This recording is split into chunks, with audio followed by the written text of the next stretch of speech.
जय शिवराय मित्रांनो मुख्यमंत्री श्री एकनाथ शिंदे यांच्या अध्यक्षतेखाली 5 सप्टेंबर 2024 रोजी राज्य मंत्रिमंडळाची एक महत्त्वाची अशी बैठक पार पडलेली आहे।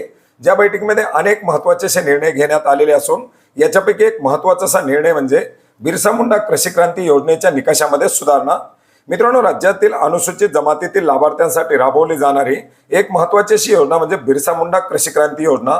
ज्या योजनेच्या अंतर्गत अनुसूचित जमातीतील लाभार्थ्यांसाठी नवीन विहिरीचं खोदकाम, याचबरोबर जुन्या विहिरीची दुरुस्ती, शेततळे, वीज जोडणी, याचबरोबर विहिरीवरील मोटार संच, ठिबक सिंचन, तुषार सिंचन, शेततळ्याचं अस्तरीकरण अशा विविध बाबींचा लाभ दिला जातो। आणि याच योजनेमध्ये अखेर आता सुधारणा करण्यासाठी राज्य मंत्रिमंडळाच्या माध्यमातून मंजुरी देण्यात आलेली आहे। मित्रांनो, बिरसा मुंडा कृषी क्रांती योजनेच्या अंतर्गत नवीन विहिरीच्या खोदकामासाठी 12 मीटर खोलीची अट घालण्यात आलेली होती। ही अट आता रद्द करण्यात येणार आहे। याचप्रमाणे 2 सिंचन विहिरीमधील 500 फुटाचा अंतर ही सुद्धा एक अतिशय जिकिरीची अट होती। याच्यामुळे अनेक लाभार्थी बाद होत होते। अनुसूचित जमातीच्या लाभार्थ्यांकडे जमिनीची उपलब्धता कमी असल्यामुळे 500 फूट अंतराची अट मेंटेन ठेवणं अतिशय जिकिरीचं होतं। बरेच सारे लाभार्थी या अटीमुळे बाद केले जात होते आणि आता ही अट सुद्धा रद्द करण्यात आलेली आहे।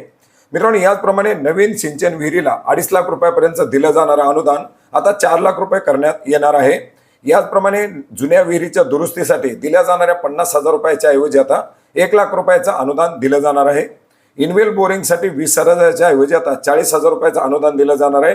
याचप्रमाणे मोटार संच किंवा इतर यंत्रसामुग्रीसाठी 50,000 रुपयाचं अनुदान दिलं जाणार आहे। तर परसबागेकरता दिलं जाणारे अनुदान हे आता 5,000 रुपये करण्यात येणार आहे। याचप्रमाणे शेततळ्याच्या प्लॅस्टिक अस्तरीकरणासाठी 1 लाख रुपयाचं दिलं जाणारं अनुदान हे आता 2 लाख किंवा प्रत्यक्ष खर्चाच्या 90% पर्यंत दिलं जाणार आहे। तुषार सिंचनसाठी या योजनेअंतर्गत 25,000 रुपयापर्यंत अनुदान दिलं जात होतं। याच्याऐवजी आता तुषार सिंचन खरेदीसाठी 47,000 किंवा प्रत्यक्ष खर्चाच्या 90% यापैकी जे कमी असेल ते अनुदान लाभार्थ्यांना दिलं जाणार आहे। याचप्रमाणे ठिबक सिंचन संचासाठी अल्प अत्यल्प भूभुद्रक शेतकऱ्यांना 97,000 रुपये किंवा ठिबक सिंचन संचाच्या प्रत्यक्ष खर्चाच्या 90% पैकी जे कमी असेल ते अनुदान या लाभार्थ्यांना दिलं जाणार आहे। तर मित्रांनो, अशा प्रकारचे अनेक महत्त्वाचे असे निकष या योजनेच्या अंतर्गत बदलण्यात आलेले आहेत, ज्याच्यामध्ये 12 मीटर खोलीची अट आणि 2 सिंचन विहिरीमधील 500 फुटाच्या अंतराची अट या महत्त्वाच्या अटी आता लाभार्थ्यांना बाद होण्यापासून वाचवणार आहेत।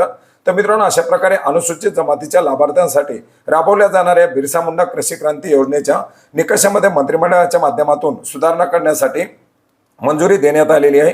लवकरच याच्या संदर्भातील एक GR निर्गमित केला जाईल आणि याच्या संदर्भातील जे काही अटी शर्ती असतील या GRच्या माध्यमातून देऊन ही योजना राबवण्यासाठी मंजुरी दिली जाणार आहे। धन्यवाद।